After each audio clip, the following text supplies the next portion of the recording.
Welcome back to the Charismatic Voice. I love how many of you got so excited about our first deep dive into Linda Ronstadt and suggested today's song, Blue Bayou. Even my dad was just thrilled and so over the moon. He texted me pictures of his old records by Linda. So without further delay, let's dive into your most requested song.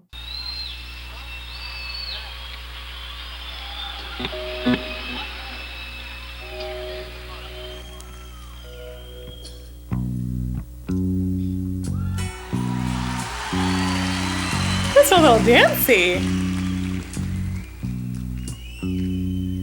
I feel so bad, I got a worried mind. I'm so lonesome all the time. Since I left my baby behind on Blue Bayou. Saving nickels, saving dimes, working till the sun don't shine, looking forward to happier times on Blue Bayou. I'm going back someday, come what may, to Blue Bayou.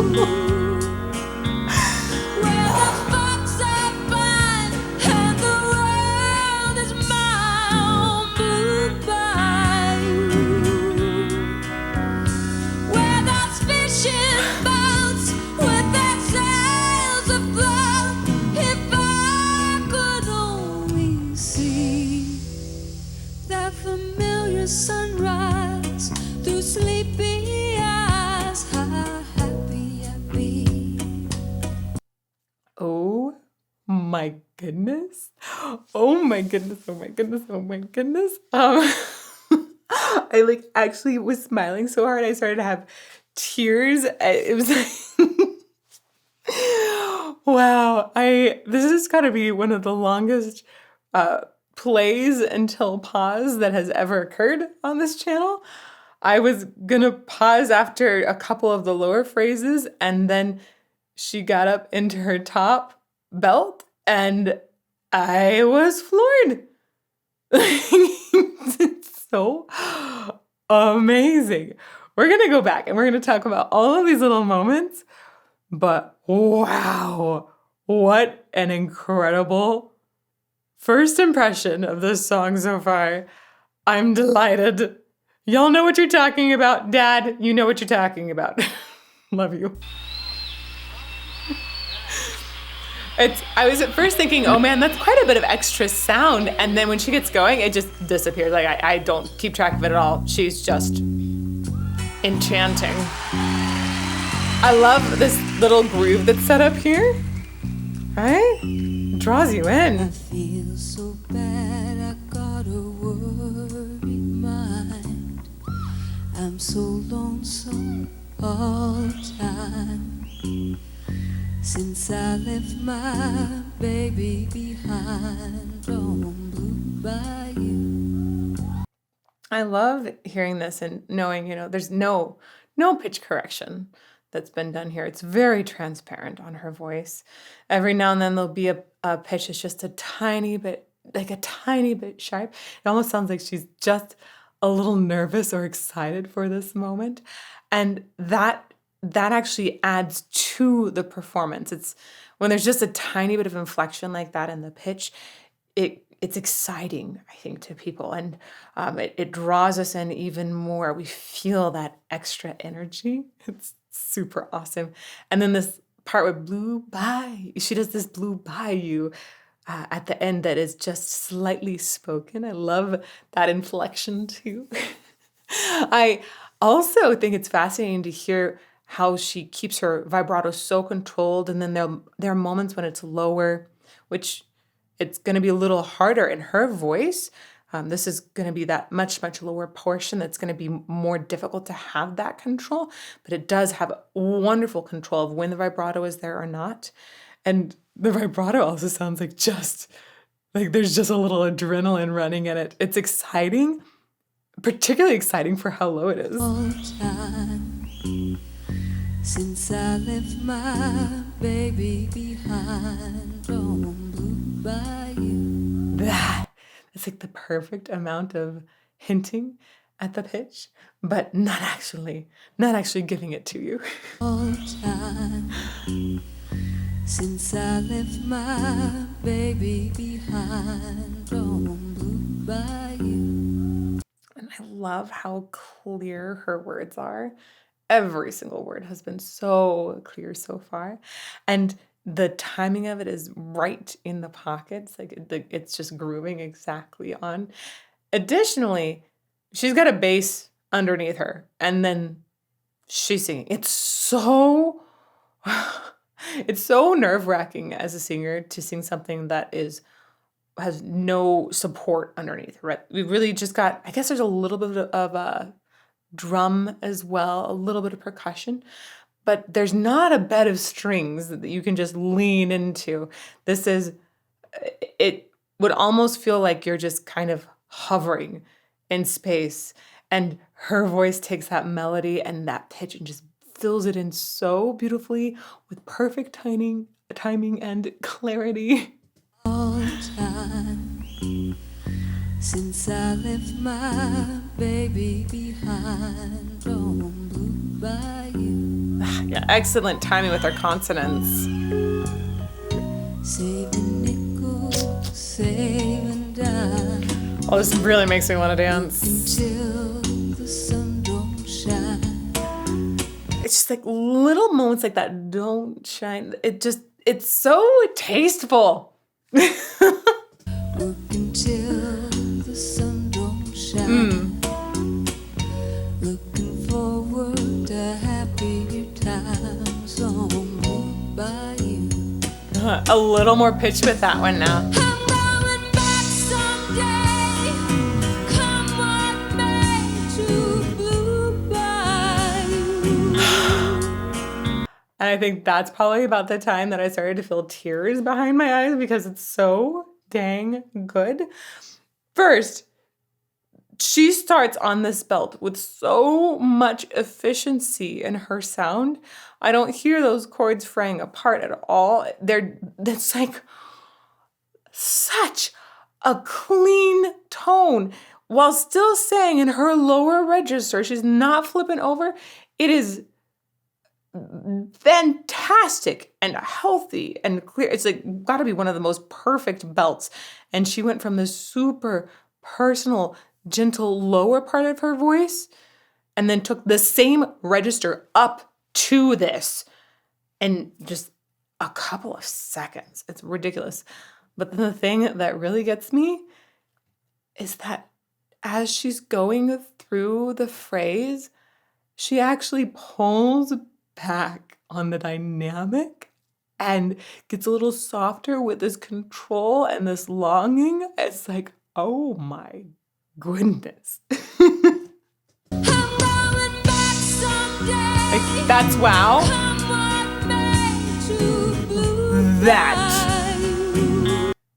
That is when your brain explodes if you sing and try belting and then reducing a dynamic like this before.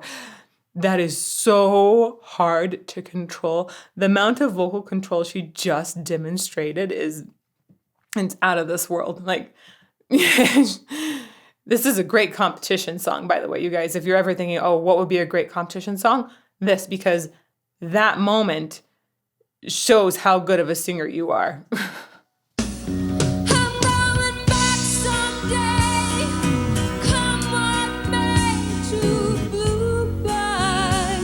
I can't get over it. I'm sorry.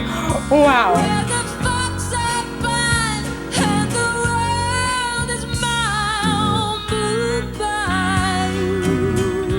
She has such a wide out there tone and then brings it in, and not only is it a little quieter, it's also, she makes it sweeter in the timbre. It's so beautiful.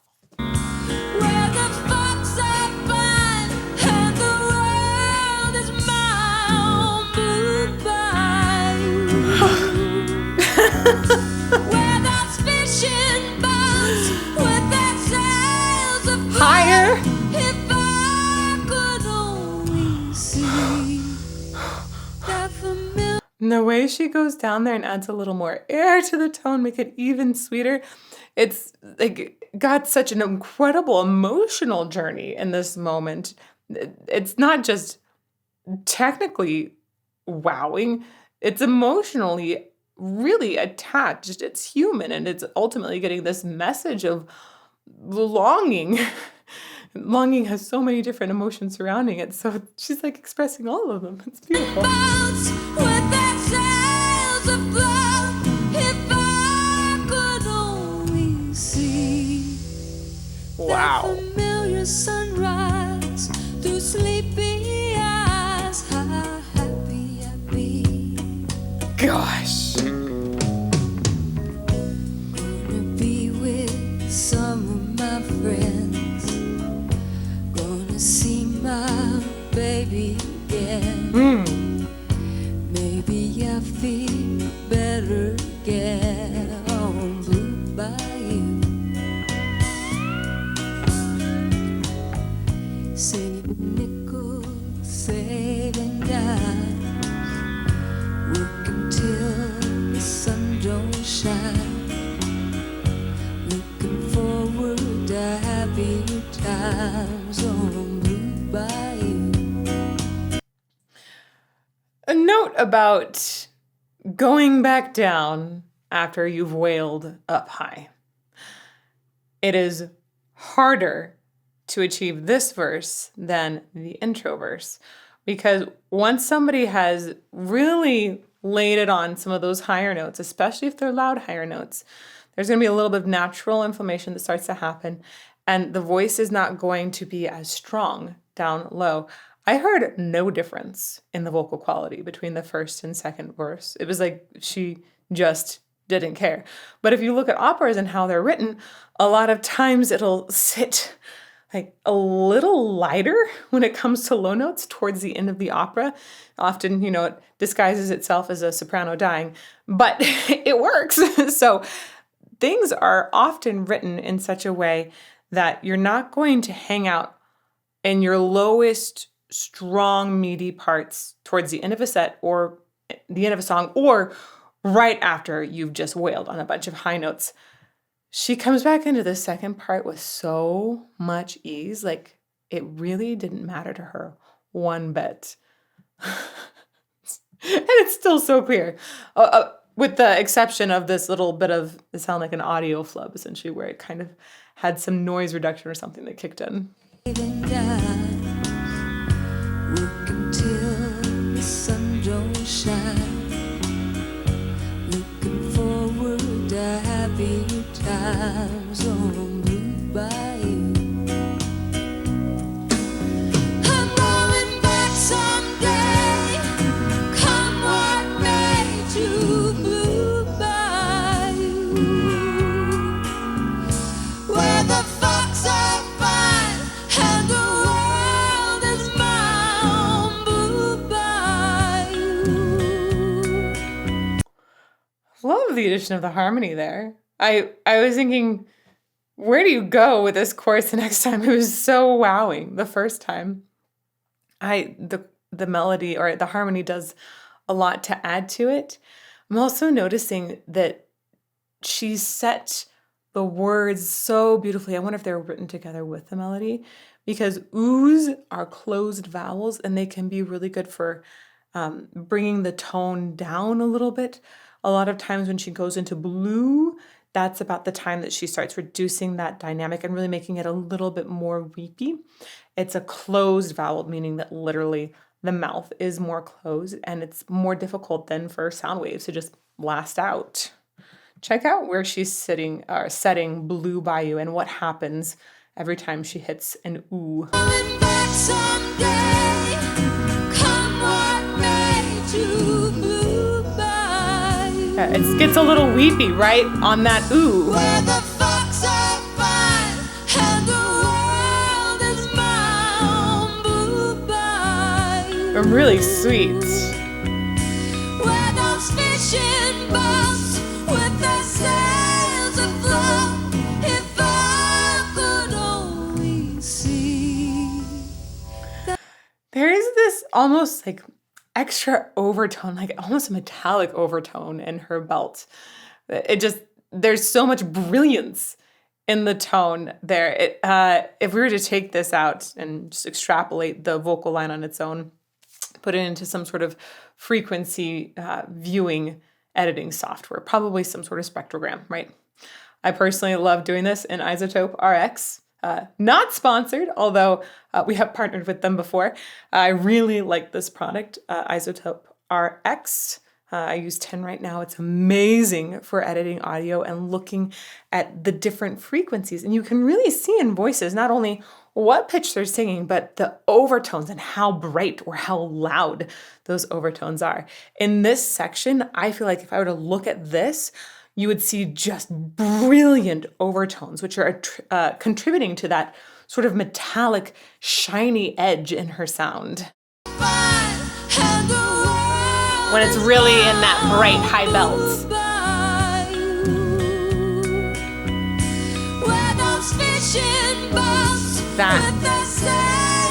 There's like a shine on it.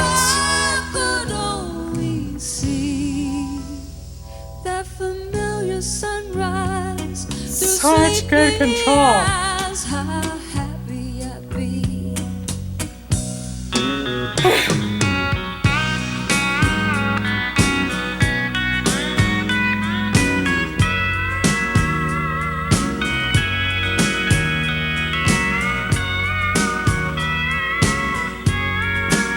Oh, cool.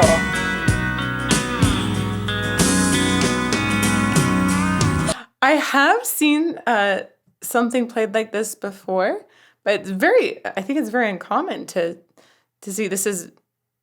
I think this is still considered a guitar. I might be wrong. This might actually just be considered a different instrument at this point that's horizontal. I've seen this a tool to help bend pitch a little bit as well and assist in moving the pitch. That's a really, really cool setup. This is one of those times I would like to ask y'all in live chat to give me more information about this style of playing an instrument. I'd really like to learn what the right words to use are.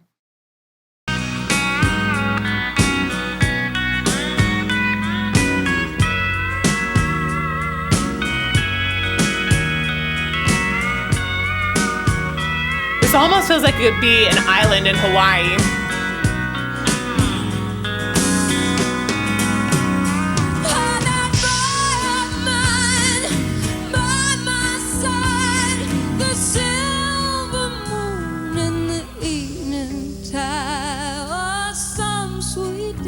All one breath.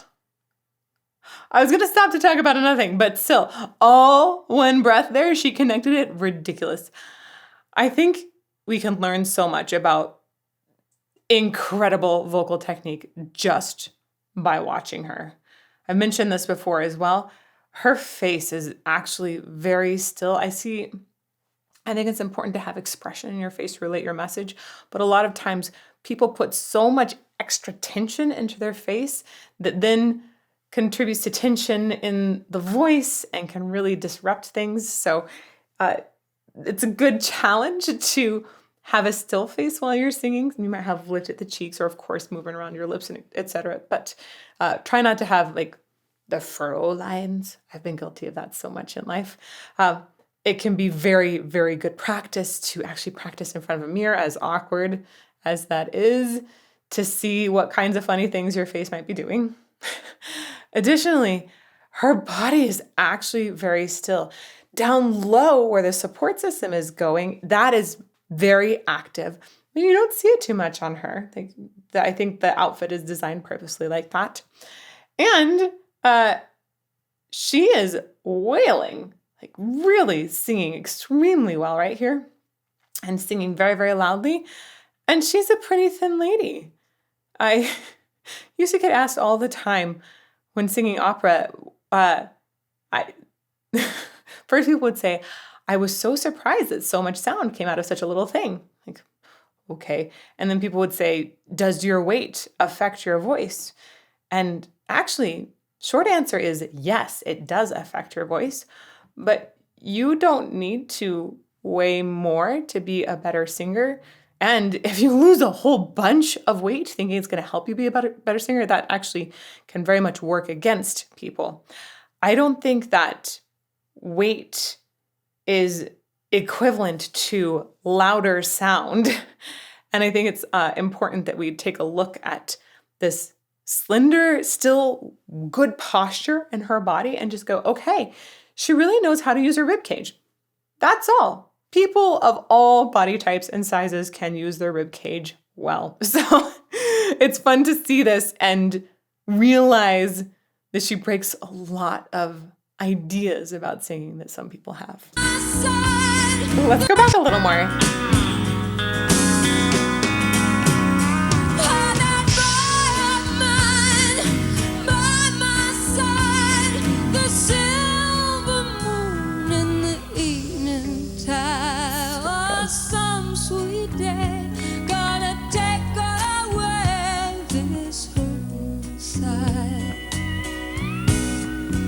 I'll never be blue. My dreams come true. I'm blue by you.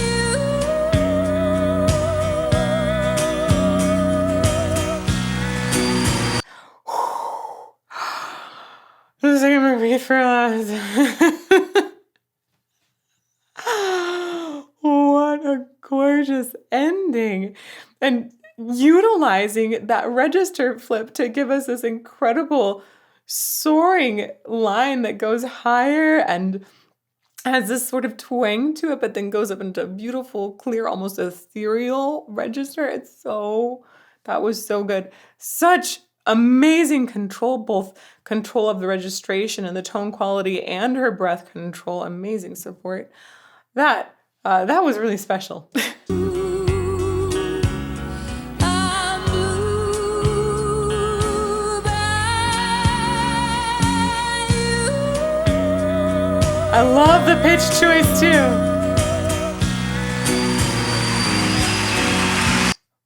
One more time. Just because. One more time. I'm blue by you.